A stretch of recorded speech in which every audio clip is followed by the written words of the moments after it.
गोंडा से एक ट्रेन चलती है और बहराइच नानपारा होते हुए मैलानी जाती है और मैलानी होते हुए बदायूं पीलीभीत कासगंज की तरफ बढ़ती है। उसमें जब एक यात्री सफ़र करता है गोंडा से और उसके साथ में उसका पूरा परिवार होता है, परिवार सफ़र करता है साथ में, तो जब ट्रेन आगे बढ़ती है, धीरे धीरे बढ़ती रहती है, गोंडा से चलती है बहराइच की तरफ, जब आगे बढ़ती है और फिर आता है रास्ते में, जब शाम हो जाती है लगभग, तो रात हो जाती है, रात में नानपारा आता है। उसके बाद उसके साथ जो घटना घटित होती है वो मैं आपको सुनाने जा रहा हूँ। नमस्कार, मैं हूँ यश मिश्रा लाइव, आप देख रहे हैं यश मिश्रा लाइव। कहानियों का सिलसिला जारी है। आज एक कहानी मैं आपको सुनाने जा रहा हूँ जो एक आदमी के साथ घटित होती है, जो पूरा परिवार सफ़र करते हैं गोंडा से मथुरा की तरफ सफ़र करते हैं और उनके साथ जो रास्ते में घटना घटित होती है उसको मैं सुनाने जा रहा हूँ। गोंडा शाम को लगभग 4:30 बजे गोंडा से ट्रेन चलती है जो मैलानी की तरफ जाती है। गोंडा से धीरे धीरे ट्रेन आगे बढ़ती है और बढ़ते हुए बहराइच की तरफ जाती है। बहराइच जाते जाते अंधेरा हो जाता है, लगभग वही 6:30-7 बज जाते हैं। धीरे धीरे और आगे ट्रेन बढ़ती है। नानपारा होते हुए जब धीरे धीरे खीरी लखीमपुर का जंगल आता है, जो बहुत बड़ा जंगल है, दुधवा नेशनल पार्क भी उसी में है। ट्रेन लूप लाइन ट्रेन थी, छोटी लाइन ट्रेन। ट्रेन धीरे धीरे पार करती हुई आगे बढ़ती है। जब नानपारा से आगे बढ़ती है ट्रेन, तो उसमें लगभग आप समझ लीजिए कि हर डब्बे में 2 से 3 लोग रहे होंगे या 4-5 रहे होंगे। दूर दूर तक कोई आदमी नहीं। कोई कोई पंखे चल रहे हैं, कोई कोई पंखे नहीं चल रहे हैं और सीट पर कहीं एक आध दुक्का आदमी ही बैठे हुए थे और ट्रेन आगे बढ़ रही थी। जंगल का एरिया था, छोटे छोटे स्टेशन आ रहे थे। पैसेंजर ट्रेन थी। पैसेंजर ट्रेन में जानते ही हैं लोग, लोकल के लोग सवार होते हैं। तो धीरे धीरे ट्रेन बढ़ रही थी। रात में कोई बैठ नहीं रहा था ट्रेन में। ट्रेन पूरी खाली जा रही थी। जब धीरे धीरे आगे बढ़ती है तो जंगल में लकड़ी काट के कुछ लोग गट्ठर उस ट्रेन में लाद देते हैं। उसी ट्रेन में एक पूरा परिवार बच्चों के साथ 5-6 लोग सफ़र कर रहे थे और वो पूरे परिवार के साथ सफ़र कर रहे थे। तो बीच में कई लोग लकड़ी का गट्ठर रख देते हैं, कई लोग अपना जो जंगल से फूल वूल तोड़ के लाते हैं वो चीज़ रख देते हैं। तो आप मान के चलिए कि उसमें, उस बोगी में लगभग 10-12 लोग रहे होंगे पूरे डब्बे में, और कोई नहीं था। सहसा जो आदमी सफ़र करता है पूरे परिवार के साथ, उसको कुछ संदेह होता है।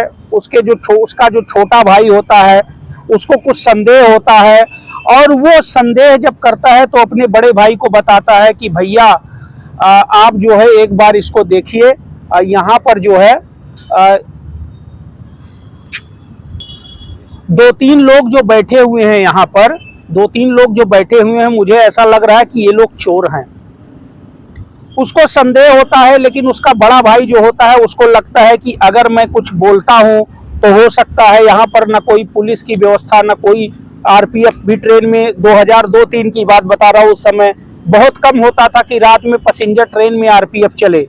एक्सप्रेस ट्रेनों में तो होते थे आरपीएफ वाले, लेकिन पैसेंजर ट्रेन में ना के बराबर होते थे। ट्रेन जब धीरे धीरे जंगलों की तरफ बढ़ती है, जंगलों को चीरती हुई आगे बढ़ रही थी। लूप लाइन ट्रेन थी, छोटी लाइन। तो उसके भाई को ऐसा लगता है कि मेरे साथ कुछ अनहोनी हो सकती है। ये 3-4 जो बैठे हुए हैं चोर हैं, हट्टे कट्टे जवान आदमी लकड़ी का गट्ठर लाके बीच में रख देते हैं और ये जो पूरा परिवार 4-5 लोगों का परिवार रहता है, ये भी उसी में बैठे रहते हैं ट्रेन में। फिर उसमें कुछ महिलाएं भी होती हैं और महिलाएं अपना ओढ़ के, जैसा कि आप जानते हैं भारतीय संस्कार क्या होते हैं कि अपना घूंघट करके या फिर पल्लू ओढ़ के बैठी रहती हैं, ऐसी ही बैठी हुई थी। और उसका जो छोटा भाई था वो संदेह की नज़रों से उसको देख रहा था। 1-2 लोग अपनी सीटों पर सोए हुए थे, मुश्किल से 10-12 लोग थे। तो जब वो छोटा भाई बोलता है, फिर से बोलता है, भैया ये लोग बार बार आ जा रहे हैं सामने से, मुझे इन पर संदेह हो रहा है। तो उसके भैया भी थोड़ा सतर्क हुए। उसका जो बड़ा भाई था, उसका बड़ा भाई भी थोड़ा सतर्क हुआ और सतर्क होने के बाद जो है जो महिलाएं थी उनको किनारे कर दिया। फिर जैसे कि आप जानते हैं शौचालय बगल में रहता है तो लोग आना जाना लोगों का लगा रहता है, तो जो दोनों महिलाएं बैठी हुई थी वो किनारे की तरफ बैठ गई। फिर से जब देखा कि सब कुछ शांत हो गया है फिर किनारे की तरफ बैठ गई। लेकिन जब नानपारा से आगे बढ़ती है और लगभग जंगल शुरू हो जाता है, जब जंगल शुरू हुआ तो एक जगह जब ट्रेन थोड़ा आगे बढ़ती है, तो ट्रेन जब आगे बढ़ती है तो जो 3-4 लोग थे वो तीनों चारों अलग अलग जगह पे चले जाते हैं। और मुझे ऐसा मतलब उसके भाई को ऐसा लग रहा था कि ये लोग संदेह वाले हैं। उसको हमेशा वो शुरू से ही अपने भाई को बोल रहा था कि ये संदेह की नज़रों से इनको मैं देख रहा हूँ और ये कुछ गड़बड़ है, गड़बड़ कर सकते हैं हमारे साथ। ऐसा जब सोच के वो अपने मन में सोच ही रहा था, तब तक सहसा एक उसमें से जो चोर था वो गले से कुछ खींच के उसके परिवार में जो महिला थी उसके गले से खींच के बहुत तेजी से भागता है। जब बहुत तेजी से भागता है तो वो महिला चिल्लाने लगती है, क्या हुआ क्या हुआ क्या हुआ, मेरे गले से लेके भाग गया, अरे मैं जो पहनी थी वो लेके भाग गया, ऐसा होने लगता है। वो स्थिति देख के सब लोग जो 8-10 लोग पूरे बोगी में इधर उधर रहते हैं वो लोग भी चिल्लाते हुए क्या हो गया क्या हो गया क्या हो गया बात करते रहते हैं। 5-7 मिनट बीतता है। उसी बीच में जो आदमी खींच के भागा रहता है, जो बहुत तेजी से आता है और तुरंत खींच के भाग जाता है, वो आदमी भी उसमें आ जाता है और बोलता है कि अरे क्या हुआ क्या हुआ। मतलब जो खींच के भागा था, जो गले में पहनी हुई थी उसको खींच के भागा था उस महिला के गले से, वो भी आदमी बोल रहा है कि अरे क्या हो गया, क्या क्या गायब हो गया, क्या गायब हो गया। उसमें से वो महिला पहचान लेती है और महिला पहचानने के बाद उसको बोलती है यही चोर है जो हमारे गले से खींच के चैन भागा है। ये बोलते हैं तब तक उसमें से एक आदमी था जो ऊपर लेटा हुआ था, उसका हाथ कटा हुआ था, वो अपने ऊपर से उतरता है और उसको मारने लगता है चोर को। उसको इतना मारता है और उसको ढकेलने के लिए करता है, प्रयास करता है, लेकिन वो हाथ जोड़ लेता है, बोलता है भैया माफ कर दो, गलती हो गई मुझसे।